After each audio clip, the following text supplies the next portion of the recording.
अस्सलामुअलैकुम मेरी प्यारी बहनें, कैसी हैं आप लोग। उम्मीद करती हूँ खैरियत से होंगे। जी अल्हम्दुलिल्लाह, मैं भी ठीक हूँ। आप सभी के साथ हाज़िर हूँ एक नए व्लॉग के साथ। आज की इस वीडियो में अपने दिन का रूटीन तो शेयर करूँगी, और जैसे कि मैं हर वीडियो में कुछ ना कुछ टॉपिक आपसे शेयर करती हूँ, किसी न किसी टॉपिक पर बात करती हूँ, जिससे कि अब मेरे व्लॉग को देखने के साथ साथ आपको कुछ ना कुछ चीज़ों को सीखने के लिए मिले। आप कुछ मेरे व्लॉग से कुछ ना कुछ तो हासिल करके जाएं, और आपको ये फ़ील हो कि हाँ, आपने वाकई में कुछ सीखा है।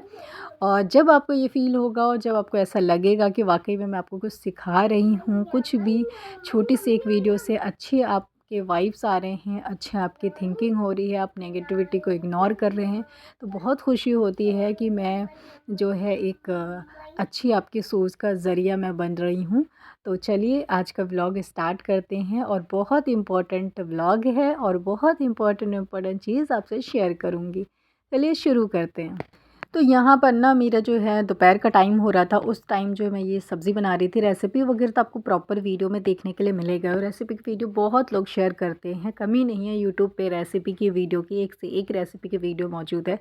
मेरा पूरी कोशिश रहती है कि मैं ऐसा कंटेंट दूँ जो कि यूनिक हो और मैं कुछ सिखा सकूँ।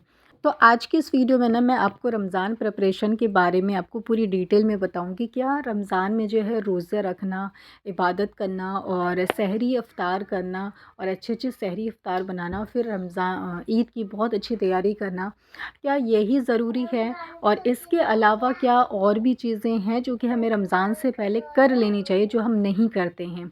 तो आज की इस वीडियो में मैं इस टॉपिक पे इसलिए मैं बात कर रही हूँ, क्योंकि मेरी कई सारी बहनें हैं जो कि रोज़ा रखती है, नमाज़ भी पढ़ती हैं, इबादत करती हैं, बहुत अच्छे से मतलब कि सारी चीज़ें करती हैं, लेकिन इसके बावजूद भी उनके घर में कहीं न कहीं बरकत नहीं होता, बेबरकती है घर में, बरकत नहीं होता इतनी इबादत करने के बाद भी, और कोई अच्छा काम नहीं हो रहा होता है। तो हम सोच रहे होते हैं कि भई ऐसी क्या गलती हो गई, हम रोज़ा कर रहे हैं, नमाज़ पढ़ रहे हैं, इबादत कर रहे हैं, हम खैरात दे रहे हैं, सदका दे रहे हैं, हर चीज़ें कर रहे हैं, लेकिन फिर कहाँ कमी है, किस पॉइंट पे जाके कमी है जो कि हमारे घर से जो है बेबरकती दूर नहीं हो रही है। अक्सर हम इंसानों की ना एक प्रॉब्लम होती है कि हम बड़ी बड़ी चीज़ों को जो नोट करते हैं, लेकिन हम अपने छोटे छोटे पॉइंट को नोट करना भूल जाते हैं, जिसकी वजह से कहीं ना कहीं घर में बेबरकती हो रही होती है हमारे ही कारण, और हम उस पॉइंट को नोट नहीं करते हैं।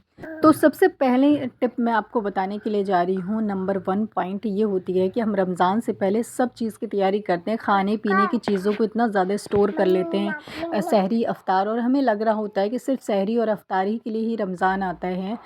तो लेकिन ऐसा बिल्कुल भी नहीं है, क्योंकि देखें रमज़ान जो आता है एक मुबारक पाक महीना है, उसमें बहुत इबादत और बहुत सवाब हमें मिलता है।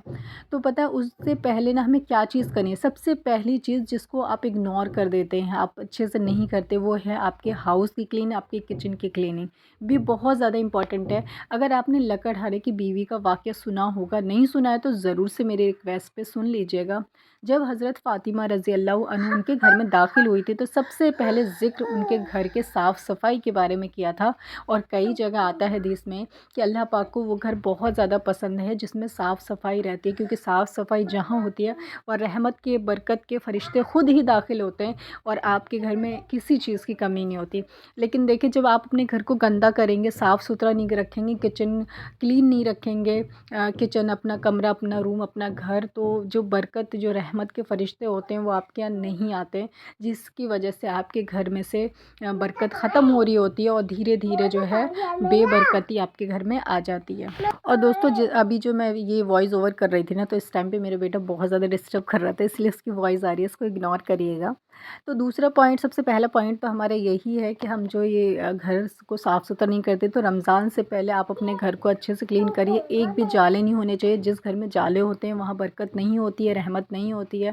तो आप अपने घर के जालों को साफ़ करिए। कई बार लोग सामने की सफाई करते हैं, लेकिन जो पीछे की सफाई है वो रह जाती है। सामने का मतलब है जहाँ आपके मेहमान आते हैं, यहाँ जहाँ आपका फ्रंट वाला हिस्सा पड़ता है उसको क्लीन कर लेना है, लेकिन जो आउटसाइड का एरिया वो नहीं करना, जहाँ कोई नहीं जाता वो नहीं करता। जैसे स्टोर रूम हो गया, वॉशरूम हो गया, तो आप हर चीज़ करें, आप जहाँ जहाँ पूरे घर की सफाई करें, मतलब आप अपने छत तक करें अगर कर सकते हैं तो हर चीज़ की क्लीनिंग करिए, अच्छे से सफाई करिए रमज़ान से पहले। 90% लेडीज़ क्या करती है, रमज़ान में क्या ही करेंगे, ईद से पहले सफाई करेंगे, जबकि अल्लाह का जो मुबारक महीना है वो रमज़ान में, हमें रमज़ान में सफाई करनी होती है, लेकिन हम ईद के लिए जो है टाल देते हैं। तो रमज़ान से पहले अपने घर के अच्छे से क्लीन करिए, अपने घर को साफ़ करिए, अच्छे से करिए। तो ये एक बहुत बड़ा पॉइंट है हमारे घर में बेबरकती का। अगर ये पॉइंट आपने सॉल्व कर लिया ना तो इंशाल्लाह ताला आपके घर में जो बेबरकती है ना वो बहुत जल्दी सॉल्व हो जाएगा, और आपका जो है ना घर में जो खुशहाली चली गई है इंशाल्लाह ताला बहुत जल्दी खुशहाली आ जाएगी। तो यहाँ पर ना मैं जो है रमज़ान के प्रिपरेशन के लिए जो है पूरा शॉपिंग का एक लिस्ट बना रही थी, लिस्ट तैयार कर रही थी, मुझे क्या क्या राशन मंगवाना है, क्या क्या चीज़ें मंगवाना है। तो एक चीज़ ये ज़रूर करिएगा आप कि आप ना जब भी कोई चीज़ ख़रीदने के लिए जाएँ महीने का, तो उसकी लिस्ट बनाया करिए। लिस्ट बनाने से क्या होता है, आपको पता होता है कि आपको क्या चीज़ लेनी, किस चीज़ की ज़रूरत है। इसी के साथ आपको ये भी पता होता है कि आपको वो चीज़ कितना लेना है, ठीक है। कई बार क्या होता है, कुछ चीज़ें आप ज़्यादा ले आते हैं, कुछ चीज़ें आप कम ही ले आते हैं। तो हमेशा हमेशा जो है सामान लेने जाने से पहले आप एक अपना लिस्ट तैयार करिए। इसका बहुत बड़ा फ़ायदा होता है। कई बार आपने देखा होगा आप पूरी मार्केट करके आ जाते हैं, लेकिन जो चीज़ आपकी ज़रूरी होती है वही चीज़ आप भूल जाते हैं, क्योंकि बाहर जाने के बाद 10 चीज़ें नज़र आते हैं, और अक्सर ऐसा होता है कि जो इम्पोर्टेंट जो ज़रूरी है वही चीज़ें हम भूल जाते हैं, और जो नहीं होती है उसको ले आते हैं। तो हमेशा जो है कम पैसों में जो है पूरे महीने का जो है बजट कैसे आपको बनाना है उसके लिए आप लिस्ट तैयार करिए। साथ ही साथ उसमें पैसे भी ऐड करते रहिए, कौन सा सामान कितने का है, जो सामान ज़रूरी है उसको लेकर के आइए, और ताकि आप मार्केट जाएँ तो उसी सामान को पहले ख़रीदें जो आपके ज़रूरत का है। ज़रूरत का सामान ख़रीदने के बाद फिर आपके पास कुछ पैसे बचते हैं तो आप एक्स्ट्रा चीज़ें ले सकते हैं, अगर नहीं बचते तो कोई बात नहीं। इस तरह से आप अपने पैसे की सेविंग कर सकते हैं और मिडिल क्लास हाउस को जो है अच्छे से चला सकते हैं और अपने छोटी सी दुनिया में खुश रह सकते हैं। अक्सर मिडिल क्लास हाउसवाइफ ना बहुत ज़्यादा टेंशन में रहती हैं, परेशान होती हैं एक चीज़ को लेकर के, अपने हाउस के मैनेजमेंट को लेकर के।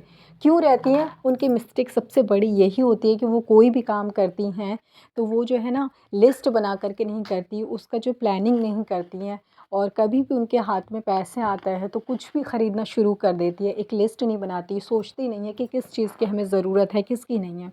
कई बार आपने देखा होगा आपके पास 10-10 चादरें पड़ी होंगी, कब कई बार आपके पास मतलब ऐसी ही कुछ चीज़ें बहुत-बहुत एक्स्ट्रा रखी होगी लेकिन उनके काम नहीं होंगे।